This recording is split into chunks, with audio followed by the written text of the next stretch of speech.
जी friends, welcome back. तो आज की वीडियो में बात करेंगे हम टेनिस के शहजादे रॉजर फेडरर के बारे में और इनकी रिटायरमेंट के ऊपर बात करेंगे कि इन्होंने अपने कैरियर का आगाज़ कब शुरू किया। दोस्तों, एक तारीख साज अहद था जो इख्तिताम को पहुंचा। Friends, Swiss tennis master Roger Federer ने दुनियाई टेनिस में अपने शानदार खेल के साथ साथ अपनी काइंडनेस से लोगों के दिलों पर राज किया। इसका शानदार मुजाहिरा इनके अलविदाई मैच में भी देखने को मिला, जब इनके लेवल के तमाम बड़े टेनिस खिलाड़ी राफेल नडाल, नोविक जोकोविच और एंडी मरी इन्हें शानदार अंदाज में रुखसत करने के लिए इनके साथ मौजूद थे। दोस्तों, टेनिस कोर्ट्स में राफेल नडाल से इनकी जो रकाबत है अब तारीख का हिस्सा बन चुकी है। दोनों ने विंबलडन समेत दीगर ग्रैंड स्लैम में अक्सर व बेशतर ट्रॉफी मैचेस में सामना किया दोस्तों, और हर बार शायकीन को बेहतर से बेहतरीन टेनिस देखने को मिलती। इसके बाद जोकोविच उभरे और फिर दुनिया टेनिस की बेहतरीन तकून बन गई। वो भी अपनी महारत और फुर्ती के सबब इन दोनों के लिए चैलेंज बने। आखिर में इंग्लिश स्टार एंडी मरी ने भी अपना जादू जगाया, लेकिन वो बेशतर वक्त इंजरी के जो मसाइल हैं उनसे दो चार रहे और इस मकाम तक नहीं पहुंच पाए जो इनके शायान शान था। मगर इन चारों ने 2 दहाइयों तक मेंस टेनिस में राज बरकरार रखा। दोस्तों, रॉजर फेडरर गुज़िश्ता 2 बरस से खुद को आलमी सर्किट में महदूद कर चुके थे और सिर्फ कुछ इवेंट्स में ही शिरकत कर पा रहे थे, और अब आखिरकार इन्होंने दुनिया टेनिस को खैरबाद कह दिया है। रॉजर फेडरर ने खेल में अपनी मुनफरिद आइडेंटिटी कायम की। वो विंबलडन टेनिस में छाए रहे जिस तरह राफेल नडाल क्ले कोर्ट के बादशाह बने।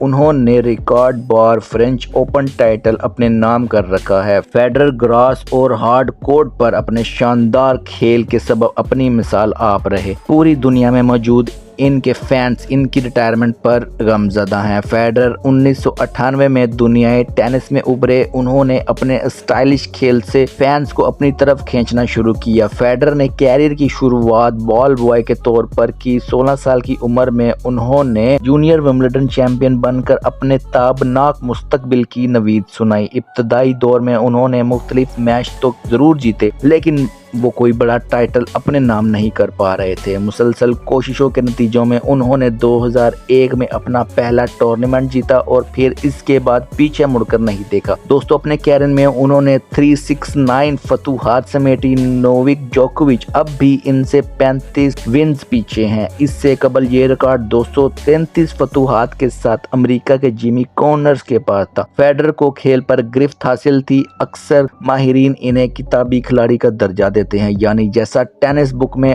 इस खेल के बारे में लिखा वैसे ही इन्हें दोस्तों पाया गया। दोस्तों, फेडरर को प्रिंस ऑफ टेनिस भी करार दिया जाता है। फेडरर ने हमेशा ही ठंडे दिमाग से खेल पेश किया और कभी जज्बाती नहीं नजर आए। गुस्से में सिर्फ मुट्ठी बंद करते, रैकेट थामते और मैच जीत जाते। बैकहैंड शॉट्स इनके खेल का बहुत ही उम्दा शॉट्स होता था। समाजी शोबे में भी इनका किरदार इंतहाई पॉजिटिव रहा। किसी मैच में भी इन्होंने डिसिप्लिन की खिलाफ वर्जी नहीं। फेडरर 310 दिन तक टेनिस की दुनिया के बादशाह रहे, मगर इसमें हैरान कुन बात यह है कि 2004 से 2008 तक वो मुसलसल 273 दिनों तक टेनिस रैंकिंग में नंबर 1 पोजीशन पर रहे। दोस्तों, टेनिस की तारीख में कोई खिलाड़ी लगातार इतने दिन नंबर 1 पोजीशन पर कभी नहीं रहा। पैट सिम्प्रस ने 13 ग्रैंड स्लैम जीत कर रिकॉर्ड बना रखा था। ये रिकॉर्ड 2008 तक बरकरार रखा। रॉजर फेडरर ने 2009 में विंबलडन को जीतकर ये रिकॉर्ड तोड़ा और अगले 13 वर्षों तक इन्होंने सबसे ज्यादा ग्रैंड स्लैम जीतने का रिकॉर्ड अपने कब्जे में रखा। 2020 में राफेल नडाल 20 ग्रैंड स्लैम जीतकर फेडरर के बराबर पहुंचे और फिर 2022 में उन्होंने ऑस्ट्रेलियन और फ्रेंच ओपन जीतकर 22 ग्रैंड स्लैम ट्रॉफियां समेटकर फेडरर को इस मामले में पीछे छोड़ दिया। फेडरर ने फिटनेस को तवील अरसे तक बरकरार रखते हुए कैरियर में 1522 मैच खेले और किसी एक में भी इंजरी की वजह से बाहर नहीं हो। दोस्तों, फेडरर ने 8 बार विंबलडन चैंपियन बनने का आगाज हासिल किया। 2003 से 2007 तक इन्होंने मुसलसल 5 बरस तक ये एजाज अपने कब्जे में रखा। दोस्तों, चौथाई सदी पर मोहित फेडरर का शानदार कैरियर पिछले महीने लेवर कप में इख्तिताम को पहुंचा, जहां उन्होंने वर्ल्ड 11 के खिलाफ यूरोपीय टीम की नुमाइंदगी करते हुए नडाल के हमरा डबल्स में शिरकत की।